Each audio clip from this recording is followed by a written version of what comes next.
السلام علیکم ورحمۃ اللہ وبرکاتہ۔ آج کل دل بہت پریشان رہتا ہے۔ سننے میں آ رہا ہے کہ ہمارے اسٹیٹ کے بعض دیہاتوں میں کچھ لوگ مسلمانوں کے عقائد خراب کر رہے ہیں۔ وعلیکم السلام ورحمۃ اللہ وبرکاتہ۔ جی، خاص طور پر جہاں دینی تعلیم کم ہے وہاں گمراہ فرقے جلد اثر انداز ہو جاتے ہیں۔ کچھ لوگ قادیانیوں کا شکار ہو رہے ہیں، کچھ لوگ گوہر شاہی کے فتنے میں مبتلا ہیں، اور بعض نوجوان یوٹیوب اور سوشل میڈیا کے ذریعے مختلف گمراہ کن نظریات کا شکار ہو رہے ہیں۔ سب سے پہلے مجھے یہ بتاؤ کہ قادیانیوں کا اصل مسئلہ کیا ہے اور ان کی حقیقت کیا ہے؟ قادیانیوں کا سب سے بڑا گناہ یہ ہے کہ وہ مرزا غلام احمد قادیانی کو اپنا نبی مانتے ہیں، جبکہ اسلام کا عقیدہ یہ ہے کہ حضرت محمد صلی اللہ علیہ وسلم اللہ کے آخری نبی ہیں۔ قرآن مجید میں اللہ تعالیٰ فرماتے ہیں وَلَٰكِن رَسُولَ اللَّهِ وَخَاتَمَ النَّبِيِّينَ، یعنی محمد صلی اللہ علیہ وسلم اللہ تعالیٰ کے رسول اور آخری نبی ہیں۔ یعنی حضور صلی اللہ علیہ وسلم کے بعد کسی کو بھی نبی اور رسول ماننا کفر ہے۔ بالکل، یہی وجہ ہے کہ پوری امت مسلمہ، تمام بڑے علماء، فقہا اور اسلامی ادارے اس بات پر متفق ہیں کہ قادیانی اسلام سے خارج ہیں۔ مرزا غلام احمد نے کیا کیا دعوے کیے تھے؟ شروع میں اس نے خود کو مصلح اور مجدد کہا، پھر مہدی ہونے کا دعویٰ کیا، پھر حضرت عیسیٰ علیہ السلام ہونے کا دعویٰ کیا، اور آخر میں نبی ہونے کا دعویٰ کر دیا۔ حالانکہ نبی کریم صلی اللہ علیہ وسلم نے صاف فرما دیا انا خاتم النبیین لا نبی بعدی، میں خاتم النبیین ہوں، میرے بعد کوئی نبی نہیں۔ اس لیے مرزا غلام احمد کا دعویٰ جھوٹا اور اسلام کے خلاف ہے۔ لیکن کچھ لوگ کہتے ہیں کہ وہ نماز پڑھتے ہیں، قرآن پڑھتے ہیں۔ شیطان ہمیشہ دھوکے سے ہی حملہ کرتا ہے۔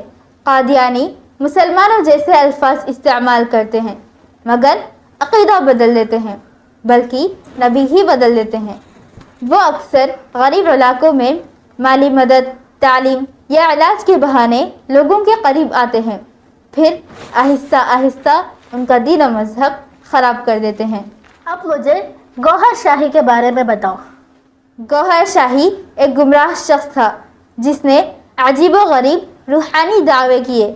اس کے ماننے والوں نے اس کے بارے میں غلو شروع کر دیا۔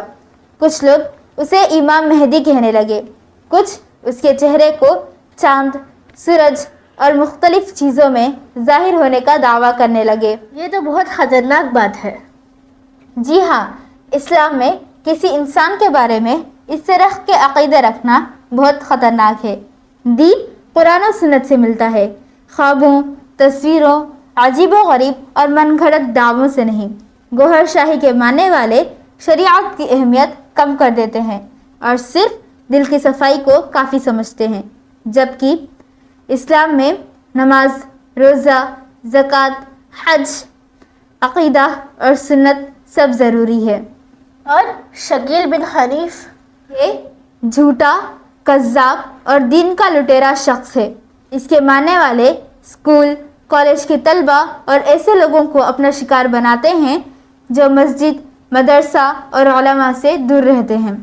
شکیل بن حنیف کا پہلا فتنہ یہ ہے کہ یہ اپنے آپ کو امام مہدی کہتا ہے۔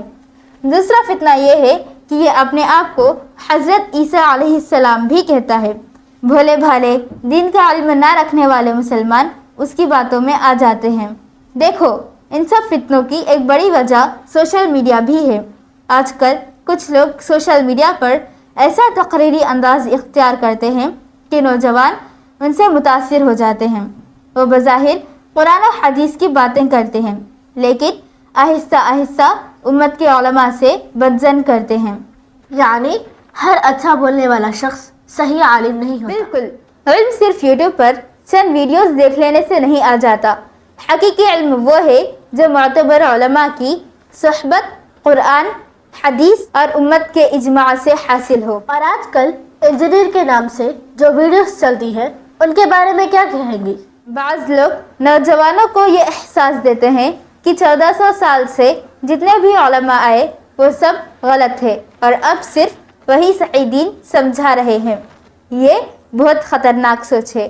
وہ اکثر اختلافی مسائل اچھالتے ہیں، علماء کو تنقید کا نشانہ بناتے ہیں اور نوجوانوں کے دل میں دین اور دین کا کام کرنے والوں کے خلاف شکوک پیدا کرتے ہیں۔ اس سے نوجوانوں کا کیا نقصان ہوگا؟ سب سے بڑا نقصان یہ ہوتا ہے کہ انسان ادب کھو دیتا ہے، پھر نہ علماء کی عزت رہتی ہے نہ ائمہ کی، نہ دین میں عاجزی باقی رہتی ہے۔ آہستہ آہستہ انسان ہر چیز کو اپنی عقل سے پرکھنے لگتا ہے، یہی گمراہی کا دروازہ ہے۔ تو پھر ایک عام مسلمان کس پر اعتماد کرے؟ اہل سنت والجماعت کے معتبر علماء پر، جن کا علم مستند ہو، متقی ہوں اور جن کا عقیدہ درست ہو۔ آخر میں کوئی ایسی نصیحت کرو جو ہمیشہ یاد رہے۔ شیطان انسان سے ایک ہی دن میں ایمان نہیں چھینتا، بلکہ پہلے اسے علماء سے دور کرتا ہے، پھر دینی تعلیم سے، پھر عقیدہ کمزور کرتا ہے اور آخرکار انسان کو گمراہی میں ڈال دیتا ہے۔ اس لیے اپنے بچوں کو دینی تعلیم دو، ختم نبوت کا عقیدہ مضبوط سکھاؤ، ہر چمکتی ہوئی تقریر سے متاثر نہ ہو، دین ہمیشہ اہل حق علماء سے سیکھو، سوشل میڈیا کو دین کا واحد ذریعہ نہ بناؤ، اور ہمیشہ یہ دعا مانگو، اے اللہ ہمیں حق کو حق سمجھ کر اس پر چلنے کی توفیق عطا فرما اور باطل کو باطل سمجھ کر اس سے بچنے کی توفیق عطا فرما۔ اللہ تعالی ہمیں ایمان پر ثابت قدم رکھے اور ہر فتنے سے محفوظ فرمائے۔ آمین یا رب العالمین۔